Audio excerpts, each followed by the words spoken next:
Guys, where is this?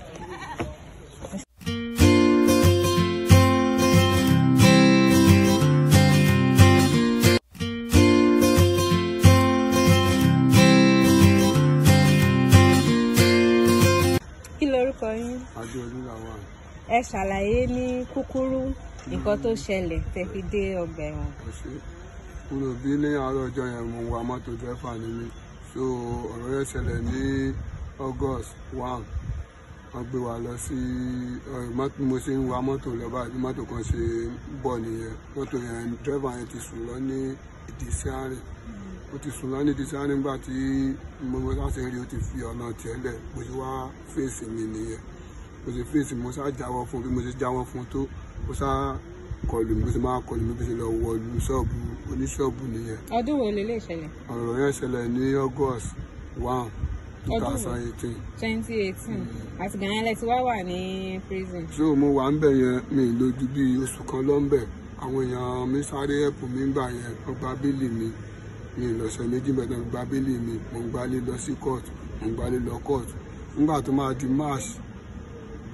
2019 wọ́n tún kéèsì out ó sì ṣe di pé àbíbíyàn tó wà tó mi pé ní ìsàlẹ̀ nìyẹn wọ́n sá lọ́wọ́ agbára fún mi nítorí pé kíni adájọ́ yẹn náà kò sí complainants kò sí orúkọ complainants lórí ẹjọ́ mi tẹ́lẹ̀tẹ́lẹ̀ pé mi mo bà nǹkan jẹ́ kò sí issue pé mo bà nǹkan jẹ́ lórí fáìlì mi tẹ́lẹ̀tẹ́lẹ̀ bí jọ́ọ̀jì yẹn ṣe wò nìyẹn ó dẹ̀ stroke ẹjọ́ mi wá tún jọ yẹn ẹ̀tọ́lá pé mi ì léèyàn pé lọ́ọ̀yà àwọn lọ́ọ̀yà tó ń dó fún mi gbà yẹn ṣáájà ń bè mí ní àwọn lọ́ọ̀yà yẹn ó dẹ̀ tó ń request fún owó lọ́wọ́ mi jẹ́ mi rí owó fún láti gbà yẹn bí mo ṣáṣe wà ní ọgbà ẹ̀wọ̀n nìyẹn bá tó ṣe gbé mi lọ sọ́gbà ẹ̀wọ̀n padà nìyẹn bí wọ́n ṣe gbé mi lọ sọ́gbà ẹ̀wọ̀n padà tí mo tún wà ń bẹ̀ fún bíi oṣù bíi mẹ́rin kan sí márùn kan ni mo fi rí yín tí ẹ fi wá sí inú ọ̀dọ̀ wa ń gbà yẹn tí kó tó di pé kòrólà fàrọ̀ ìṣẹ̀lẹ̀ tí gbogbo wa fi wá gbogbo àwọn èèyàn tó dẹ̀ fi yẹ kán tún ṣàánú mi kò sí lọ́wọ́ wọn ọmọ mi tí mo tún fi sílẹ̀ ńlé ni wọ́n tún bá mi ṣàánú mi tún lè mọ disturb wọn mo sá wà ń bẹ̀ títí kó tó di wípé mo tún ń pè mò ń pè lórí pé ẹ ṣàánú mi ní ìdẹ ní kọ́bọ̀ lọ́wọ́ tí mo lè fi ṣe anything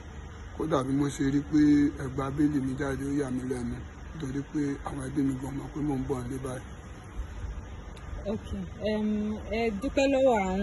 Health Foundation lórúkọ tàwa ṣe bẹ́ẹ̀ mọ̀ so àtìgbàtà dẹ̀ ti pàdé ní prison ìgbàtà rí pé kò sí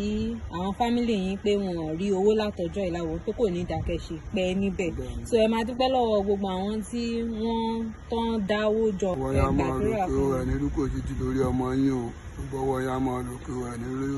ọjọ́ ẹlẹ́jọ́ ọ̀rọ̀ lọ́rọ̀ kò ní jẹ́ ti yín o gbogbo tẹ́ ẹrùkùnrin sí àbí tẹ́ ẹrùkùnrin sí ẹ máa rọrẹ́ ń bẹ̀ o ẹ máa ránu gbà ọ lọ́wọ́ ṣàánú tí náà ọmọ yín náà lánàá o àtẹ̀yìn lọ́ọ̀yà náà tẹ̀ ṣàánú mi ẹ máa ránu gbà ọkọ̀ ọba àdọ́gba ní sálẹ̀ṣẹ̀.